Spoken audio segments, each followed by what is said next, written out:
So hello guys, कैसे आप सभी लोग। चलिए आज हम लोग करने जा रहे हैं एनसीईआरटी क्लास 12 चैप्टर नंबर 1, जिसका नाम है हमारा सॉल्यूशन। आज उसका हम लोग करेंगे इंटेक्स 1.1। तो चलिए शुरुआत करते हैं। तो गाइस हम लोग को बोला है क्वेश्चन के अंदर कि calculate the mole fraction of benzene in a solution containing 30 gram 30% by mass in CCl4 मतलब कार्बन टेट्राक्लोराइड। ओके गाइस, तो हम लोग को बोला है कि मोल फ्रैक्शन फाइंड करना है जिसके अंदर बेंजीन जो है उसने 30% बाई मास मतलब सॉल्यूशन में कंटेन किया है। मतलब तो हमारा जो बेंजीन है उसने जो 30% मतलब पूरे सॉल्यूशन में कंटेन किया हुआ है, इसका मतलब 30% इसने किया है, तो मतलब पूरा सॉल्यूशन हमारा कितना होगा गाइस, हमारा 100% का होगा। ओके गाइस, तो उसके अंदर से बेंजीन ने सिर्फ हमारा 30% किया हुआ है, तो बाकी का 70% किसने किया होगा, CCl4 ने किया होगा, है ना गाइस। तो मतलब ये परसेंट में दिया हुआ है, इसका मतलब पूरा सॉल्यूशन 100% होगा। 100% में से जो 30% है वो हमारा क्या है, बेंजीन है, और उसके अंदर से 70% जो हमारा वो CCl4 है गाइस, है ना, कार्बन टेट्राक्लोराइड है। तो चलिए सबसे पहले हम लोग जो गिवन डेटा है, गिवन डेटा लिखते हैं, उसके बाद हम लोग सॉल्यूशन की तरफ चलते हैं। ओके गाइस, चलिए सबसे पहले गिवन डेटा लिखते हैं। तो गिवन हम लोग को क्या दे रखा है, हम लोग को यहाँ 30% कंटेन किया है बेंजीन, इसका मतलब 30 पूरा सॉल्यूशन हम लोग मानते हैं कि 100 ग्राम का, उसमें 30 ग्राम हमारा बेंजीन है। तो गैस ले लेते हैं हम लोग बेंजीन का मास दिया हुआ है, तो हम लोग को दिया हुआ है mass of benzene. Okay gas, हम लोग को कितना दिया है, 30 ग्राम। ओके गैस, पूरा सॉल्यूशन हमारा 100% था। पूरा सॉल्यूशन हमारा 100% था, उसके अंदर से 30% जो हमारा था वो हमारा क्या था गाइस, बेंजीन था, और 100% हमारा क्या था, टोटल सॉल्यूशन। ओके गाइस, तो उसमें से 70% जो होगा वो हमारा क्या होगा, कार्बन टेट्राक्लोराइड, मतलब जिसको हम लोग CCl4 के नाम से जानते हैं। ओके गाइस, तो चलिए हम लोग को मास ऑफ CCl4 भी दे रखा है, डायरेक्टली नहीं दे रखा है, इनडायरेक्टली दे रखा है गाइस, ये कन्फ्यूजन के लिए होता है गाइस, तो थोड़ा हम लोग को क्वेश्चन को समझना है। तो मास ऑफ CCl4 हम लोग को दे रखा है गाइस, कितना दे रखा है हम लोग को, 70 ग्राम। ओके गाइस, अब चलिए हम लोग को कैलकुलेट करना है मोल फ्रैक्शन। तो मोल फ्रैक्शन का फॉर्मूला तो सबको पता है, चलिए मोल फ्रैक्शन का फॉर्मूला लिख देते हैं। मोल फ्रैक्शन का फॉर्मूला क्या होता है, मोल फ्रैक्शन हम लोग को जिसका भी निकालना हो, मतलब सॉल्यूशन सोल्यूट का निकालना हो, सॉल्वेंट का निकालना हो गाइस। तो जैसे मोल फ्रैक्शन का मैं जनरल फॉर्मूला लिख दिया, उसको फिर हम लोग अप्लाई करेंगे। तो यह लिखते हैं हम लोग मोल्स ऑफ ए, मतलब जिसका निकालना है हम लोग को कंपोनेंट ए के moles, moles of total solution, मतलब moles of A plus moles of B. इसको हम लोग NT भी लिख सकते हैं, मतलब टोटल मोल्स कितने पूरे सॉल्यूशन में गाइस। ओके गाइस, तो हम लोग जो बेंजीन है उसको हम लोग क्या मान लेते हैं, Na, मतलब सॉल्यूट, मतलब Na, इसको हम लोग क्या मान लेते हैं, Na मतलब मोल्स ऑफ Na, और जो B है मतलब Nb। तो गाइस हम लोग डिनोट करने के लिए दे दे रहे A कौन है और B कौन है, A मतलब बेंजीन, B मतलब CCl4। तो गाइस ये हमारा मोल फ्रैक्शन का फॉर्मूला निकल गया। तो ये मोल फ्रैक्शन का हमारा फॉर्मूला है। ओके गाइस, ये जनरल फॉर्मूला है जो हम लोग एक्सरली यूज़ कर लें, मतलब टोटल मोल्स रहते हैं पूरे सॉल्यूशन के, जिसका भी निकालना हम लोग को निकालना है, calculate the mole fraction, mole fraction निकालना है। तो गाइस यहाँ फॉर्मूले के अंदर मोल्स है तो मोल्स भी लगेंगे हम लोग को, तो सबसे पहले मोल्स निकाल लेते हैं। तो मोल्स ऑफ ए मतलब मोल्स ऑफ हम लोग बेंजीन निकाल लेगा, इस यहाँ में शॉर्ट में लिख भी देता है, आपको याद रहे, मोल्स ऑफ बेंजीन निकाल लें। तो मोल्स ऑफ बेंजीन, मोल्स का फॉर्मूला क्या होता है, गिवन मास अपन मोलिकुलर मास। तो गिवन मास हम लोग को कितना दिया गाइस, 30 ग्राम। अब मोलिकुलर मास कितने लोगों को निकालते नहीं आता है गाइस, तो मैं बैठा हूँ, क्यों बैठा हूँ, आप लोगों को बताने के लिए।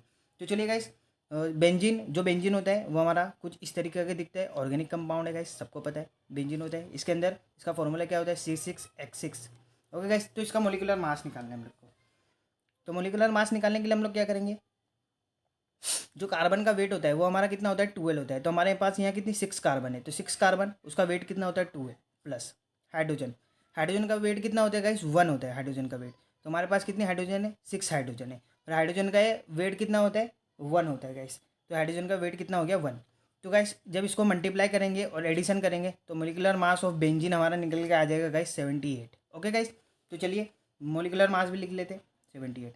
तो मोल्स ऑफ ए मतलब मोल्स ऑफ बेंजीन हमारे कितने आ गए, जब इसको हम लोग को सॉल्व करेंगे तो हमारा आ जाएगा 0.38, मतलब मोल्स ऑफ बेंजीन हमारे निकल के आ गए, मतलब Na हमारा निकल के आ गया गाइस। अब हम लोग को Nb निकालना है, मतलब CCl4 के मोल्स निकालने हैं, तो CCl4 के भी मोल्स निकाल लेते हैं गाइस। तो Nb मतलब CCl4। ओके गाइस, तो गिवन मास अपन मोलिकुलर मास, तो गिवन मास तो हम लोग को दे रखा है, कितना दे रखा है गाइस, 70 ग्राम दे रखा है। अब मोलिकुलर मास, इसका भी मोलिकुलर मास निकालना है। ये गाइस मैं एक काम करता हूँ, इधर निकाल लेता हूँ, CCl4 का मोलिकुलर मास निकालना है। अभी कार्बन का हम लोगों ने वेट देखे कितना होता है, 12 होता है। कार्बन कितनी है हमारे पास, मोलिकुलर मास निकालना है। कार्बन कितनी हमारे पास, एक कार्बन है। तो गाइस हमारा एक कार्बन का वेट हमारा कितना होता है गाइस, 12 होता है। तो गाइस यहाँ लिख लेते हैं हम लोग, एक कार्बन का वेट हमारा कितना है, 12। अब यहाँ CCl4 हमारे पास कितने, 4 है गाइस। तो 4 CCl4 और एक क्लोरीन का वेट कितना होता है, 35.5। ओके गाइस, जब इसको हम लोग सोल्व करेंगे तो हमारा आंसर आ जाएगा, मोलिकुलर मास ऑफ CCl4 आ जाएगा 154। ओके गाइस, इसको मल्टीप्लाई करेंगे फिर एडिशन करेंगे तो हमारा आ जाएगा मोलिकुलर मास ऑफ CCl4। तो गाइस गिवन मास हम लोग को मिल गया, मोलिकुलर मास कितना आ गया हमारा, 154। तो जब हम लोग मोल्स ऑफ CCl4 हम लोग फाइंड करेंगे तो हमारा गाइस कितना आ जाएगा, 0.45।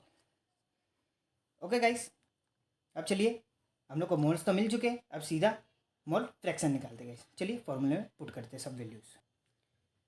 तो चलिए गाइस मोल फ्रैक्शन निकालते। तो मोल फ्रैक्शन हम लोग सबसे पहले निकालेंगे बेंजीन का। तो mole fraction of benzene equal two moles of benzene, मतलब Na, moles of benzene. Moles of benzene कितने हमारे निकल गए guys, 0.38, 0.38। Moles of total solution, मतलब टोटल सॉल्यूशन में मोल्स कितने हो गए, बेंजीन के भी हो गए और CCl4 के भी हो गए। तो बेंजीन के मोल्स कितने गाइस, 0.38 और CCl4 के मोल्स कितने, 0.45। ओके गाइस, चलिए अब इसको सॉल्व करते। तो मोल फ्रैक्शन ऑफ बेंजीन, जब इसको हम लोग सॉल्व करेंगे तो गाइस हमारा निकल के आ जाएगा। सबसे पहले इसको एडिशन कर लेते हैं, 0.38 प्लस इसको एडिशन करेंगे तो ये गैस हमारा आ जाएगा 0.83। तो मोल फ्रैक्शन ऑफ बेंजीन हमारा निकल के आ जाएगा गाइस, जब इसको सोल्व करेंगे तो आ जाएगा 0.45। ओके गाइस, तो मोल फ्रैक्शन ऑफ बेंजीन हमारा निकल के आ गया है 0.45। ओके गाइस, चलिए मोल फ्रैक्शन ऑफ CCl4 भी निकाल लेते हैं। तो चलिए गाइस मोल्स ऑफ CCl4 भी निकाल लेते हैं। मोल फ्रैक्शन ऑफ CCl4 भी निकाल लेते हैं। तो वही करेंगे हम लोग, moles of CCl4 0.45, moles of total solution के मोल्स हम लोग पहला क्या हमारा बेंजीन है तो 0.38 प्लस 0.45। ओके गाइस, मतलब ये जो था इनडायरेक्टली यहाँ लिखा है, मतलब से ऊपर की वैल्यू जिसका मोल फ्रैक्शन हम लोग को निकालना है उसकी वैल्यू हम लोग ऊपर रखते हैं, बाकी जो टोटल सॉल्यूशन के मोल्स होते हैं वो हमारे डिनोमिनेटर में रखते हैं। तो गाइस चलिए इसको सॉल्व करेंगे तो मोल फ्रैक्शन ऑफ CCl4 हमारा निकल के आ जाएगा 0.55। ओके गाइस, तो ये हमारा निकल के आ चुका है मोल फ्रैक्शन। गाइस याद रखें कि मोल फ्रैक्शन की कोई यूनिट नहीं होती है, यूनिट लेस होता है। ओके, जब MCQs आप सॉल्व करें तो MCQs में ध्यान रखें कि मोल फ्रैक्शन की कोई यूनिट नहीं होती है। ओके गाइस, तो हमारा काम है आपको हर क्वेश्चन में एक ना एक ट्रिक बताना। तो चलिए आज के क्वेश्चन की ट्रिक जान लेते हैं। तो चलिए गाइस मैं लिख देता हूँ यहाँ ट्रिक आज के क्वेश्चन की। तो गाइस एक बात याद रखें कि जो आपको पता ही होगा, आपके टीचर ने बताया होगा कि जो मोल फ्रैक्शन होता है वो हमारा जो पूरे सॉल्यूशन का मोल फ्रैक्शन होता है वो पूरे सम के 1 होता है। मतलब mole fraction of solute, mole fraction of solvent equal to 1, मतलब पूरे सॉल्यूशन का जो मोल फ्रैक्शन होता है वो हमेशा 1 होता है गाइस। ओके, तो चलिए गाइस आज की ट्रिक जान लेते हैं। तो mole fraction of solute, mole fraction of solvent equal to 1 होते हैं, मतलब पूरे सॉल्यूशन का जो मोल फ्रैक्शन होता है वो हमेशा 1 होता है। तो गाइस हम लोग ने यहाँ जान लिया कि जो सोल्यूट है हमारा, इनडायरेक्टली मान लेते हो जो हमारा सोल्यूट है जो हमारा कम अमाउंट में वो हमारा कौन सा बेंजीन है, जिसकी वैल्यू भी हमारी मतलब स्मॉल आ रही है। तो 0.45 जैसे हम लोग ने ये निकाल लिया और हम लोग को इनडायरेक्टली हम लोग को CCl4 का हम लोग को मोल्स निकालने गाइस इक्वल टू 1 हो गया। ये ट्रिक है गाइस, जैसे हम लोग ने एक का फाइंड कर लिया तो हम लोग को दूसरा का फाइंड करने की जरूरत ना पड़े, इसकी वजह से ये ट्रिक है। ओके गाइस, जैसे हम लोग को MCQs में आ गया तो हम लोग MCQs में कैसे इनडायरेक्टली शॉर्ट ट्रिक से एकदम सॉल्व कर सकेंगे। ओके गाइस, तो हम लोग को CCl4 का निकालना है तो CCl4 को यहाँ ही रखेंगे, ये प्लस में तो इधर जाएगा माइनस में, तो 0.45। जब गाइस इसको आप लोग सॉल्व करोगे तो सेम एग्जैक्टली आंसर यही आएगा 0.55। ओके गाइस, तो ये आज की ट्रिक थी। तो ये ट्रिक इसलिए थी कि हम लोग MCQs में जब करें तो हमारे पास टाइम कम होता है, तो इसकी वजह से ये ट्रिक थी। जैसे हम लोग ने एक का फाइंड कर लिया तो हम लोग को दूसरों का फाइंड करने की जरूरत ना पड़ेगा, समझ गया।